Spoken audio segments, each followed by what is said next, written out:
찬양하심으로 우리 하나님 앞에 이 아침에 예배 드리겠습니다. 또 하나의 열매를 바라시며 우리 찬양하심으로 나가겠습니다.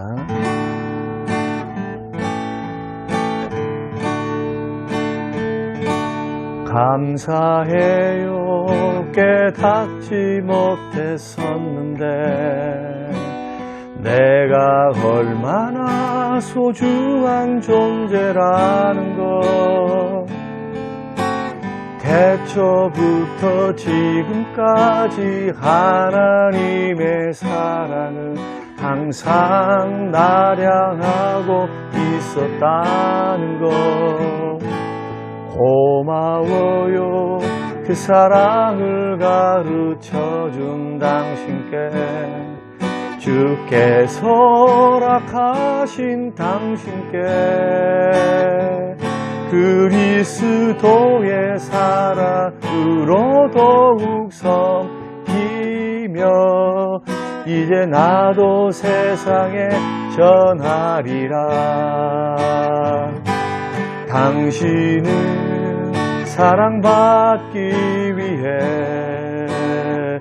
그리고 그 사랑 전하기 위해 주께서 택하시고 이 땅에 심으셨네. 또 하나의 열매를 바라시며, 당신은 사랑받기 위해, 그리고 그 사랑 전하기 위해 주께서 택하시고 이 땅에 심으셨네. 또 하나의 열매를 바라시며. 오늘 우리에게 주실 하나님의 말씀, 창세기 50장 19절에서 20절 말씀입니다. 요셉이 그들에게 이르되 두려워하지 마소서, 내가 하나님을 대신하리이까. 당신들을 나를 해하려 하였으나 하나님은 그것을 선으로 바꾸사 오늘과 같이 많은 백성의 생명을 구원하게 하시려 하셨나니. 고마우신 아버지 하나님, 한 주간을 시작하는 첫날을 하나님 앞에 예배함으로 드리게 하시고 말씀과 기도로 시작해 하심을 감사합니다. 내 아버지여, 오늘 이 시간에 주시는 귀한 말씀들이 영혼의 생명의 양식이 되게 하시고, 오늘 하루도 특별히 부당한 대우로 받는 많은 상처들이 우리 가운데 있는데 그 상처들을 믿음으로 잘 이겨나갈 수 있는 하나님의 말씀을 배우게 하셔서 상처를 딛고 일어서게 하시되 요셉과 같이 일어서게 하옵소서. 감사드리며 예수님 이름으로 기도합니다. 아멘. 아멘. 사랑하는 성도 여러분, 지난 밤에도 주 안에서 평안하셨습니까? 주일에 하나님께서 풍성한 은혜를 주셨고, 또 말씀 나눔과 또 설교 말씀, 찬양과 기도를 통해서 우리에게 주신 그 은혜들이 있습니다. 한 주간도 그 은혜를 잘 간직하시면서 여러분 승리하게 되시기를 바랍니다. 오늘은 본문 말씀을 통해서 부당한 대우로 받은 상처에서 승리할 수 있는 방법은 무엇인가에 대해서 함께 말씀을 나누겠습니다. 성경에 보면은 자기 잘못이 없는데 남들로부터, 가족으로부터 부당한 대우를 받아서 말할 수 없는 고난과 상처를 받는 그런 사람들이 등장하는데, 대표적인 사람이 다윗과 요셉입니다. 다윗은 사울왕의 질투 때문에 10년간 광야로 도망 다녀야 했고요. 요셉은 형들이 시기 때문에 13년 동안을 이집트에서 노예살이를 해야 했습니다.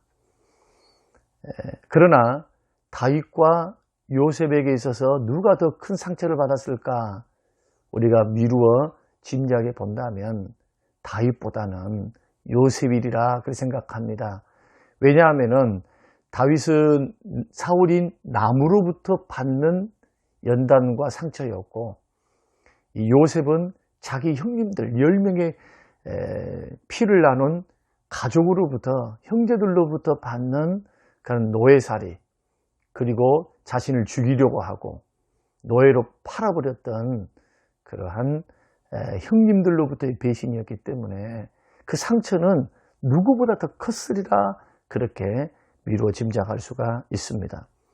그런데 노예살이를 했던 13년 동안에 억울한 감옥살이를 했을 때에도 형들에 대해서, 자기 삶에 대해서, 하나님에 대해서 요셉이 원망했다는 말씀이 없습니다.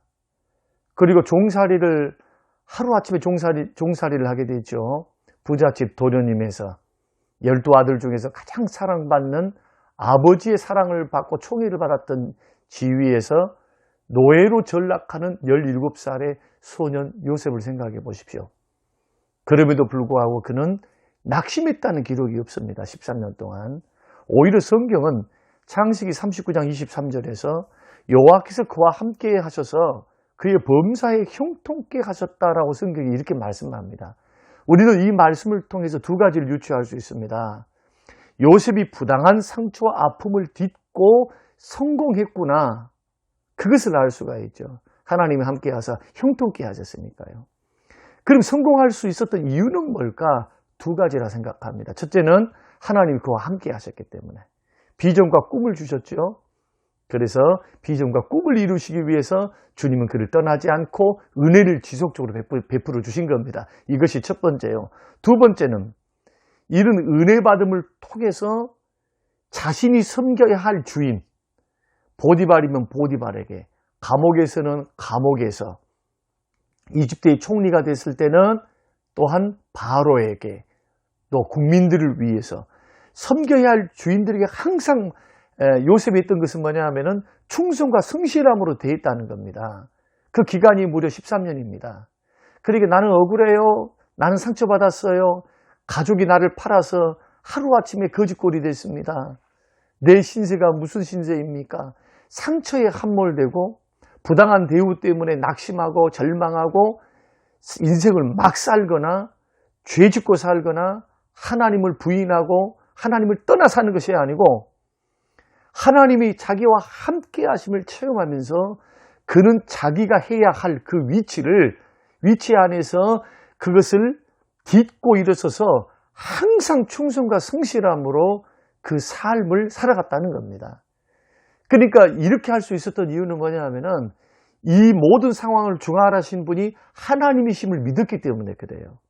그러니까 이 상황과 환경을 하나님이 모르고 일어난 일이 아니고 하나님이 비록 내가 억울하고 상처받고 부당한 환경에 처해 있다 할지라도 이 모든 상황을 통제하시고 주관하신 분이 하나님이시다. 이 믿음 안에, 이 주권적인 믿음 안에 자기가 해야 될 일이 뭔가? 그러면 하나님이 나에게 허락하신 환경 속에서 최선을 다한 겁니다. 그게 상처에 함몰되어서, 아픔에 함몰되어서 술 마시면서 막 살면서 죄 짓고 살면서 포기하고 살면서 마음에 막 상처 쓴뿌리 받았다 막 한탄하면서 이렇게 정신없이 상처에 굴복해서 살지 않고 주어진 환경에 최선을 다한 겁니다. 항상 있습니다. 그래서 보디발도 이 소년 다윗에게 가정 총무일을 맡기죠. 아내 이외의 다른 모든 것들은 네가 결정해라. 감옥에서도 보니까 이 요셉이 하는 일들을 보니까 지혜가 있고 성실하거든요. 그래서 감옥에서도 귀한 자리에서 쓰임을 받는 것을 우리가 성경을 통해서 읽게 되어집니다. 만약에 상처받았습니다. 부당한 대우를 받아 상처받았어요. 힘이 들었어요. 어려워요. 괴로워요. 답답해요. 그래서 자포자기하고 낙심하고 상처에 함몰되었다면 여러분 이런 결과가 나올 수 있었을까요? 아마 연단이 길었을 겁니다. 반대로 생각해 보면 하나님께서는 13년의 기간을 총리로 세우시기 위한 연단의 기간이었는데 이것을 요셉이 알 리가 없죠. 사실은 끝없는 시험 아닙니까? 13년이 쉽습니까? 절대로 쉬운 기간이 아닙니다. 끝을 모르는 이 고난과 어려움 속에서 이 요셉은 하루하루를 믿음으로 버티고 이기고 승리하는 겁니다. 고통받았습니다. 미래를 주께 맡겼습니다. 주님의 약속을 신뢰했습니다. 믿었습니다. 그러나 엄연하게 언제 끝날 것에 대한 약속을 하나님 하신 적이 없어요. 이 연단이 언제 끝나는가? 이것은 하나님의 소관이었고, 그 연단 기간 동안에 만약에 하나님이 보시기에 원망하고 불평하고 죄짓고 마음대로 살아버렸다면 하나님이 연단을 빨리 끝마치고 총리를 세우셨을까요? 아직 덜 다듬어졌구나 생각하시고 연단을 그대로 가만 내버려 뒀을 것이라 생각할 수가 있습니다. 사랑하는 성도 여러분, 우리가 오늘 본문의 말씀을 통해서 요셉이 또 우리에게도 부당한 대우를 받음으로 해서 상처받는 경우가 있습니다. 직장에서, 교회에서, 가정에서. 둘째이기 때문에 서러움 당한 것도 많고요. 첫째에게 비해서 또 막내에게 또 치여서 셋째 자녀들 가운데 셋째가 3명이 있다면 둘째는 언제나 억울해요. 형님 때문에, 막내 때문에 어중간하게 끼어가지고. 그러나 이것을 딛고 일어설 수만 있다면 오히려 큰 형님보다도 막내보다도 더 앞장서서 축복을 받을 수가 있습니다. 그래서 성경에 보십시오. 축복받았던 사람들이 장자가 아니라 대부분 둘째 아니면은 셋째, 넷째 아들, 이런 아들들이 오히려 더 큰 축복의 반열에 선 것을 한번 보십시오. 우연일까요? 그렇지 않습니다. 여기에는 많은 상처가 있지만은 그러나 믿음으로 잘 딛고 일어서면 오히려 축복이 빠르고 받은 축복이 크다는 것을 우리에게 반증하고 있습니다. 그러므로 오늘 부당한 대우를 받을 때 우리가 이기기를 원한다면 2가지를 우리는 했으면 좋겠습니다. 첫째는 뭐냐? 불행한 환경 속에서도 약속의 말씀을 붙들고 믿음을 잃지 말라는 겁니다. 이것이 첫 번째입니다. 창세기 39장 23절 하나님이 함께 하심으로 범사에 형통케 하셨다. 창세기 39장 9절 가정 총무로 삼았는데, 하나님을 요셉이 정말 신실하게 믿었다는 사건이 어떤 사건입니까? 보디발의 아내가 지속적으로 유혹에 올 때 어떻게 내가 당신과 이런 동침해서 하나님께 죄를 지을 수 있겠습니까? 하고 뿌리쳤던 사건. 하나님을 인식하고 있잖아요. 하나님 앞에 짓는 죄라고 하는 인식이 있었습니다. 믿음 없이는 절대로 할 수 없는 겁니다. 불행한 환경 속에서도 막 사는 게 아니고 나 상처받았으니까 막 살아도 되겠다 해서 막 죄짓고 살고 할 때 머리 써서 살고 이러지 않고 하나님 앞에서 믿음으로 믿음 잃지 않고 바르게 하나님 뜻 앞에 서 있었다. 이것이 상처를 딛고 일어설 수 있는 방법 첫 번째. 두 번째는 상처받은 그 불행한 상황 속에 그것을 한탄하거나 원망하지 않고 불행한 상황과 환경을 받아들였습니다. 믿음으로. 그리고 성실하게 산 겁니다. 충성되게 산 겁니다. 그럴 수 있었던 이유는 뭐냐면은 하나님이 이 모든 환경을 주관하실 분은 하나님이셨다. 그래서 창세기 45장 5절에 보면 형들을 만나서 자기를 팔았던 형들을 극적으로 상봉하게 됩니다. 그리고 형들에게 뭐라고 말합니까? 당신들이 나를 이곳에 팔았다고 해서 근심하지 마시고 한탄하지 마십시오. 하나님이 생명을 구원하시려고 나를 당신들보다 먼저 보내셨나이다. 아니, 환경은 어떻습니까? 사건의 전말은 형님들이 팔아버렸잖아요. 죽일 수는 없고. 그래서 은 20을 받고 아라비아 상인에게 팔아버린 겁니다. 그런데 요셉은 어떻게 평가합니까? 하나님이 보냈다고 말씀하죠. 하나님의 허락하심이 있었다는 거예요. 그런데 하나님은 그 형님들의 불행, 형님들의 악한 것을 어떻게 바꾸셨느냐? 오늘 본문 창세기 50장 19절에서 20절 말씀을 보시면 요셉이 그들에게 이르되 두려워하지 마소서. 내가 하나님을 대신하리이까. 당신들은 나를 해하려 하였으나 하나님은 그것을 선으로 바꾸사 오늘과 같이 많은 백성의 생명을 구원하게 하시려고 나를 이집트로 보내셨습니다. 누구를 통해서? 형님들의 악한 계획이었지만은 그것을 허용하심으로 하나님은 이집트로 가게 하셨다는 거예요. 그러면서 하나님은 그들의 악함을 선함으로 바꾸사 요셉과 함께 하셨고 요셉에게 지혜 주셨고 꿈을 해석할 수 있는 능력도 주셨고 요셉은 그 하나님을 향하여 믿음 잃지 않고 상처에 함몰되어서 나는 상처받았어. 이것을 상처받았다고 해서 마귀의 통로로 자기 자신을 마음을 방임해버리고 버려버린 것이 아니고 오히려 마음을 굳게 지켰죠. 이 모든 환경을 주관하신 분이 하나님이시다. 하나님은 악을 선으로 바꾸사 반드시 합력하여 선으로 이루신다. 사랑하는 성도 여러분, 어떻습니까? 부당한 대우를 받을 때 정말 기분 나쁘고 막 그만두고 싶고 그래요. 그러나 예수 믿는 사람들은 그럼에도 불구하고 선으로 악을 이겨나가야 합니다. 오늘 말씀이 여러분들에게 직장생활 속에서 큰 도전이 됐으면 좋겠습니다. 세상 사람들은 막 이런저런 법에 호소하고 막 싸우면서 이 일들을 풀어가려 할 때 믿음의 사람들은 방법이 좀 달라야 돼요.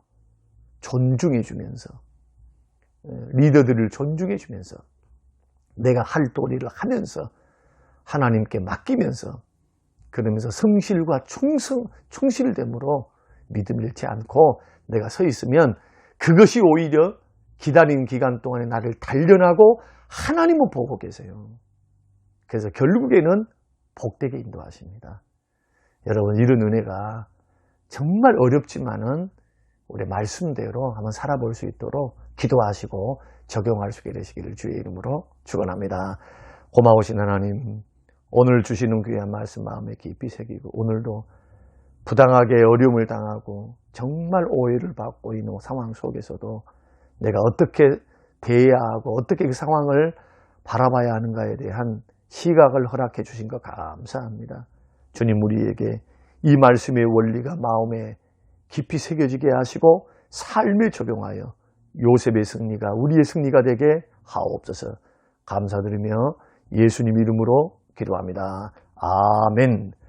지금은 부활이요 생명 되신 우리 주 예수 그리스도의 은혜와 아버지 하나님의 살아계심과 성령님의 충만 교통 위로하심이 영원토록 함께 계실지어다. 아멘.